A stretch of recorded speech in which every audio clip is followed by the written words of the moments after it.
Hey guys, welcome back to another ranting video, I guess you could say. I'm gonna be answering some of your questions. Also, I just wanted to say thank you guys so much for 2,000 followers on YouTube, bro. I know some people might not think that's a lot, but to me, that's actually crazy. Because what do you mean 2,000 people like my art? Like, that's actually insane. Thank you so much. The first question is from you on YouTube, who asks, how'd you come up with this AU? Did it just pop into your head randomly, or did you plan it in your head? Like, I want a new AU. What could it be about? Something like that. Before I made this AU, I would watch other Demon Slayer content about Guu, and I would just be like, dang, how come nobody ever talks about Guu and the fact that he was sent away to his family who were doctors? And I'm just thinking about that. I'm like, mental institution sort of vibes, psych ward vibes. And I was like, you know, that would be a cool idea considering his backstory already in canon. And I would have to say, relatively speaking, Guu is probably one of my favorite characters, if not my favorite. So I was just like, why don't I make an AU and just draw some art of it? I definitely didn't expect it to get as noticed as it is now, though.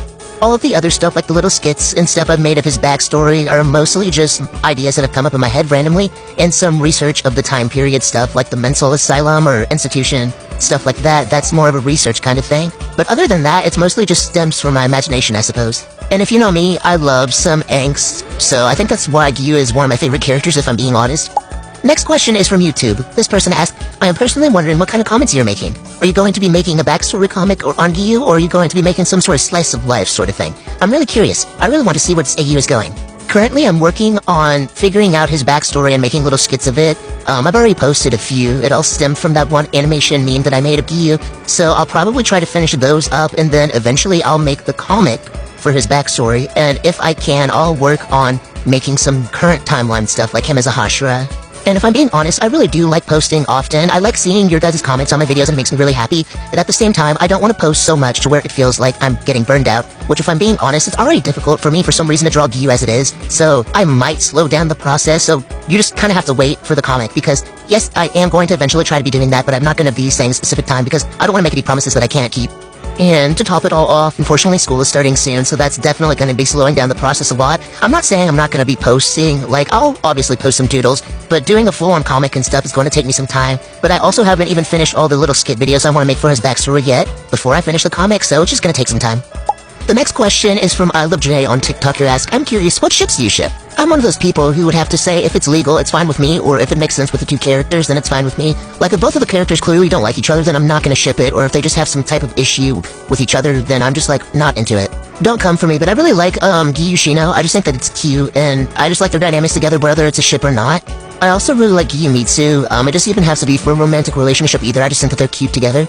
And if we're on the topic of rare pairs, I don't know why, but in one of my ship reacting videos, if you've never seen those before, I've done them a couple of times, somebody recommended Nezuko and Cinderella, which if you don't know who Cinderella is, it's Rengoku's little brother, and I don't know why, but I just love that ship. It's so freaking cute. Even if it doesn't really make sense since they've never actually met each other, I just think that their little dynamics together are so cute.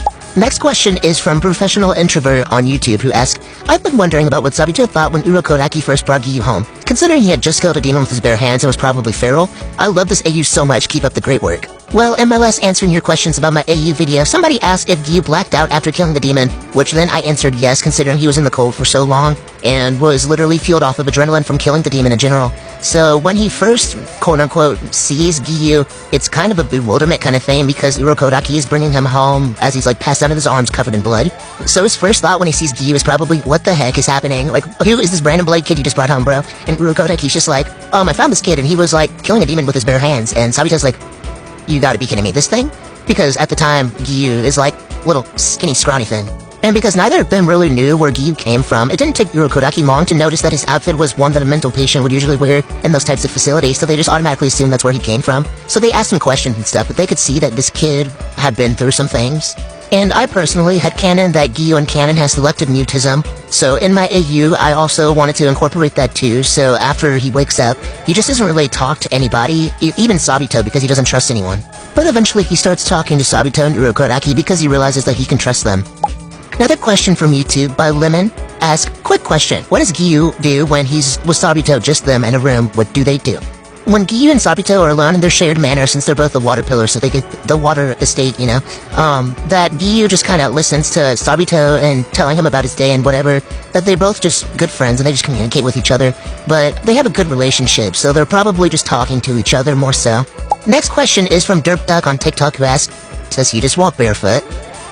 Why does everybody ask deep questions about him, bro. Like, it makes me laugh, if I'm being honest, because why is everybody so concerned about him not having shoes on? Like, I get it, but why? I had somebody comment, he's gonna get tetanus foot, and then I had another person draw like a nail going through his foot, and I'm just like, he's not gonna get tetanus, guys. Like, that makes me giggle, though. Anyways, guys, thank you so much for watching and for the support. Literally, I keep seeing people drawing my AU and tagging me in it, and it makes me so happy, bro. Y'all do not understand. Like, it makes me smile so hard.